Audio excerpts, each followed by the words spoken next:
Bumble Dating App Review. Bumble is a popular dating app that's designed for dating, friendships, and professional networking and offers a unique twist to traditional dating apps.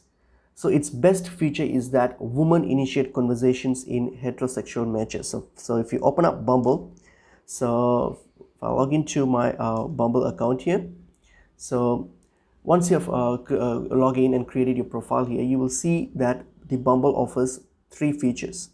So one is date, which is for romantic connections, and another one is BFF, which is for finding platonic friendships, and another one is Biz, which is for professional networking. So Bumble offers a unique three modes, and also you can simply, similar to Tinder, you can simply swipe to view profiles. So if you go to your people tabs here, so this is where you see profiles.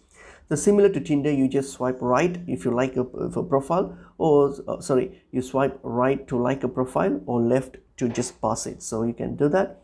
And also, as I mentioned earlier, one of the best features of Bumble is that in heterosexual matches, women or the female gender have 24 hours to send the first message and to initiate a conversation. Well, then the match expires after 24 hours if no message is sent. And in same gender matches, it's either person can send the first message.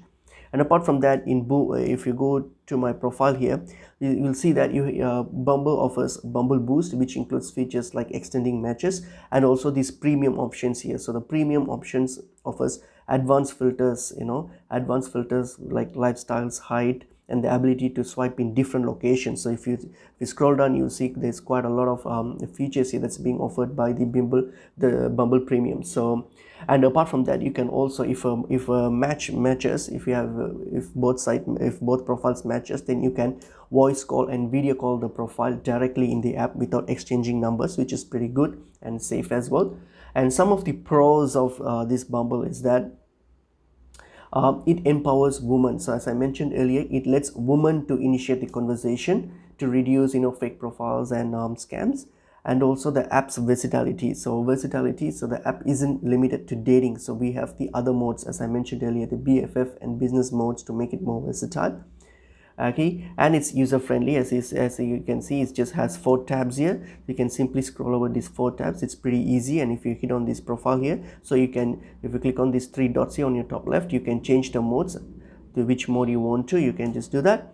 Okay, and then if you open up a profile here, so for example, if this profile is, if I just open up a profile here, and if I scroll down, I will get more information about the profile, so you can have a more in-depth understanding about the profile and about the person. And also Bumble focuses more on safety. So Bumble includes a safety feature like photo verification, which can reduce fake profiles. Okay, and on the other side, some of the cons of Bumble, I would say, is that the time limit. So as I mentioned earlier, if there is no message sent within 24 hours, then the match will expire. So that can be frustrating to some users. And also the app offers some pressure on women, especially when they are in a situation where they have to make the first move always here, they're women. So that might create some pressure on women. And also there's some limited function on the free version. So the Bumble offers, as I mentioned earlier, the premium version, which has more features, whereas the free version has limited features. So you have to pay and upgrade if you want unlimited swiping and advanced filters here. And it's, I would say, in bottom line, like Bumble is excellent for those seeking a safe, empowering, and versatile platform for dating or for making new connections. And it's best for individuals looking for meaningful connections with more control over the interactions. So women who prefer a safer and less overwhelming dating experience, maybe Bumble is ideal for them. And also Bumble is best for users interested in exploring friendships or other professional networking as well, in addition to dating. So hope this video was helpful to you all. I will see you all in another video. Thank you.